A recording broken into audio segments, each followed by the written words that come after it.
നമസ്കാരം. തൊടിയിലെ ചെടി എന്ന പരിപാടിയിലേക്ക് എല്ലാവർക്കും സ്വാഗതം. നമ്മൾ ഇന്ന് പരിചയപ്പെടാൻ പോകുന്നത് സർവ്വസുഗന്ധിയെയാണ്. മിൽട്ടേസിയ കുടുംബാംഗമായ ഇതിൻ്റെ ശാസ്ത്രീയ നാമം പിമെൻറ്റ ഡയോയിക്ക എന്നതാണ്. ഇതൊരു സുഗന്ധവിളയാണ്. ഓൾ സ്പൈസസ്, ജമൈക്കൻ കുരുമുളക് എന്നീ പേരുകളിലെല്ലാം ഇത് അറിയപ്പെടുന്നു.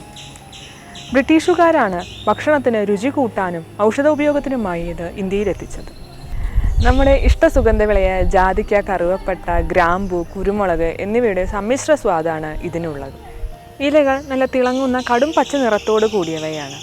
അവ സമൂഹമായി വിന്യസിച്ചിരിക്കുന്നു. തടിക്ക് ചാരനിറമാണ് ഉണ്ടാവുക. ഇവയുടെ ശിഖിരങ്ങളുടെ അഗ്രഭാഗത്ത് ചെറിയ വെളുത്ത പൂക്കളും കായ്കളും ഉണ്ടാകുന്നു. കായകൾ പഴുക്കാറാകുമ്പോൾ ഇതിൻ്റെ സുഗന്ധം കുറയുന്നതിനാൽ ഇത് പഴുക്കുന്നതിന് മുമ്പേ പറിച്ചെടുക്കും. ഇതിൻ്റെ വിത്തുകൾ വഴിയാണ് പ്രത്യുൽപാദനം നടക്കുന്നത്. ഇലകളിലും പൂക്കളിലും അടങ്ങിയിരിക്കുന്ന മീഥേൻ, യൂജിനോൾ, ടെർപെൻറ്റീൻ എന്നിവയാണ് സുഗന്ധത്തിനു കാരണം.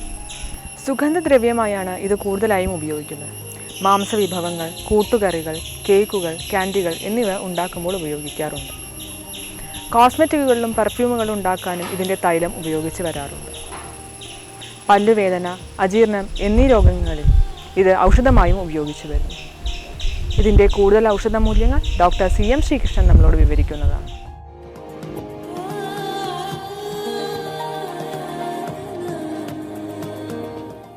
ഈ സർവ്വസുഗന്ധി എന്ന് പറഞ്ഞ പോലെ തന്നെ സർവ്വം സുഗന്ധം, നല്ല സുഗന്ധം ഉണ്ടാക്കുന്നത്. അതുകൊണ്ട് അതൊരു ഫ്ലേവറായിട്ടാണ് ചേർക്കുന്നത്. ഇത് ഈ ദീപനുമാണ് രുചി ഉണ്ടാക്കുന്നത്. ഈ രുചി കുറഞ്ഞ ആൾക്കാർക്ക് ഈ ആഹാരത്തിൽ ഇത് ലേശം ചേർത്താൽ നല്ല രുചി ഉണ്ടാവും. അതിൻ്റെ മണം കേട്ടാൽ തന്നെ നല്ല രുചി ഉണ്ടാവും. കാരണം മണം കേട്ടാൽ ഈ സെക്രീഷൻസ് കൂടും. അതുപോലെ ഈ വിശപ്പ് ഉണ്ടാവാനും ഇത് ലേശം ചതച്ചിട്ട് കഴിച്ചാൽ മതി. പിന്നെ ഇതിൻ്റെ ഒരു പ്രയോഗം ഈ പല്ല് വേദനയ്ക്കും മോണവേദനയ്ക്കും ഇതിൻ്റെ ഇത് ഇല ചതച്ചിട്ട് ഇങ്ങനെ പല്ലിൻ്റെ മുകളിൽ വയ്ക്കുക, അല്ലെങ്കിൽ അതിട്ട് വെള്ളം തിളപ്പിച്ച് അതുകൊണ്ട് കുലുക്കുക. അങ്ങനെ ചെയ്ത് കഴിഞ്ഞാൽ ഈ വേദന ശമിക്കുന്നതാണ്. അതാണ് സർവ്വസുഗന്ധി കൂടുതൽ ഉപരി ഫ്ലേവറിന് അതിൻ്റെ സുഗന്ധത്തിന് വേണ്ടിയിട്ടാണ് സാധാരണ അത് ഉപയോഗിക്കുന്നത്.